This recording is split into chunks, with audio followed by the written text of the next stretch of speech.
Yeah, I heard my bad, guys. I heard Coach Jones had already addressed that, so that's something I'm just going to stay away from. Okay.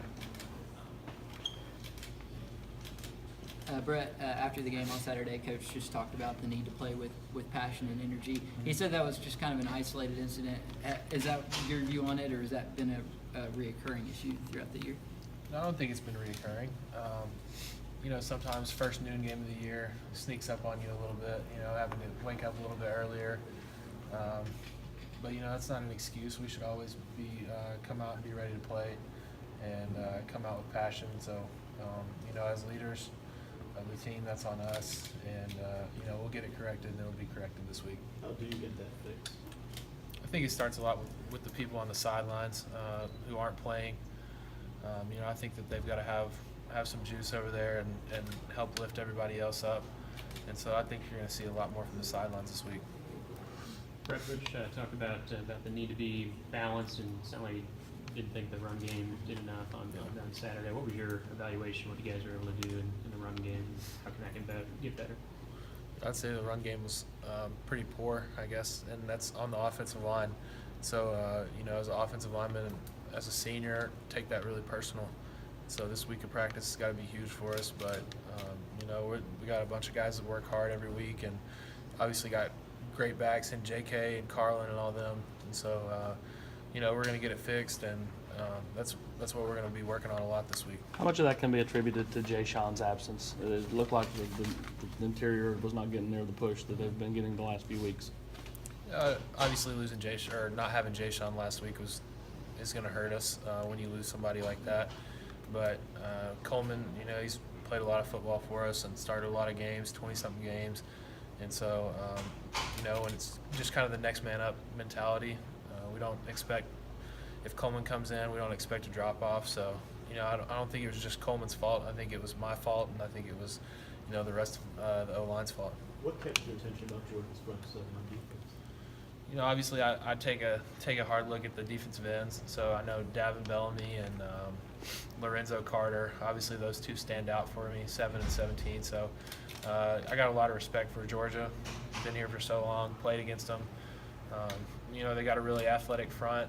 Their interior guys are big and strong. So I think the linebackers run well and play well. So obviously, it's just like any other SEC game. Front seven is going to be a challenge, and it's something that we need to step up and take care of. Brett, they're highly ranked. Do they look different to you than maybe past Georgia teams, even though they were talented as well? No, I don't think so. I think they're playing good to start the year off, but I think we have a talented team too. So it should be two good teams going at it. A top 10 opponent coming in to Neyland Stadium should be a good atmosphere, and it's something that as a competitor we're looking forward to.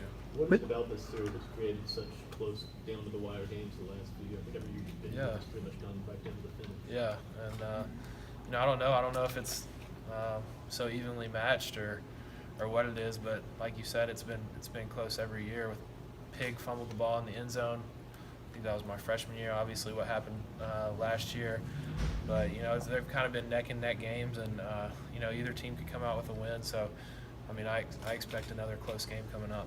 Brett, did Jim Chaney recruit you at all, and what do you know about him? Yeah, he did. He's actually, him and Coach Pittman, Sam Pittman, were the ones that offered me, and so I have a good relationship with them, and it's kind of cool to get to go and see them again. I got to talk to him last year after the game, and my parents have a good relationship with him, so I think he's a great offensive coordinator. I think Coach Pittman's a great offensive line coach, and it's kind of cool to see old people from recruiting. What's your thoughts on what's going on in the NFL with various types of anthem protests and such right now? I don't have much thoughts on it. Just I guess every team should take it with whatever they do. I'm not saying what I would do, but my brother was in the military, so I have a soft spot for the military. So, but that's kind of out of my range, I guess. With the sideline, Vickers down here. with the sideline energy, how beneficial would it be to have TK, Jennings, Tuttle, those type of guys back out there and offering some leadership too? I think it'd be huge, and I think we'll start seeing some of them back on the sidelines, and I think that's something we need to take care of inside the team, I guess. But obviously, senior leaders and older guys in general out there to kind of show the younger guys what it's supposed to look like and how the sidelines are supposed to look. I think that'd be huge for us, so I think we'll get that corrected. That sideline leadership doesn't just start on game day, that starts the week of. Is that an individual, does every individual take that on, or the seniors talk amongst themselves? Yeah, we had a conversation about it already, about what we expect. Right after the game, Vic did a great job addressing it and kind of telling everybody what we need. So, it started right after the game, and it's going to continue all week. Coach Jones said he's going to talk to the freshman class in a couple hours. What would be your advice to that group? What do they need to improve on? Coming in the SEC and playing as a freshman is already difficult enough.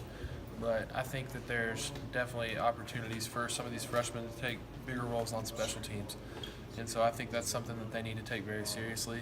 And, if Sean Schamberger can step up and get E-Man off the field for a couple plays a game on special teams, I think that's huge for us. And Jalen Reeves-Maven, that's how he made his name here, to start out with special teams. So sometimes they overlook special teams and think, well, I want to be a star on defense or a star on offense right away, but sometimes they can come in and help us on special teams, and they don't know how much of an impact they can make. Looking at the future of One that more group, question. how beneficial is Trey Smith to them? Obviously, you Yeah. know him as well as anybody on the offense, probably. Obviously, he's huge for us, and I've said it a lot, but you just don't see a talent like that often. So, he obviously boosts the confidence of that freshman group, and he's huge for them. And I know it's probably hard for some of them to see Trey getting all this playing time and all this attention, but their time's going to come, so they'll be all right. Brett Quinn looked Last like he had question. kind of a dejected look walking off the field Saturday. How do you guys as a team and as senior leaders kind of build him back up and try to get him some confidence going into Saturday?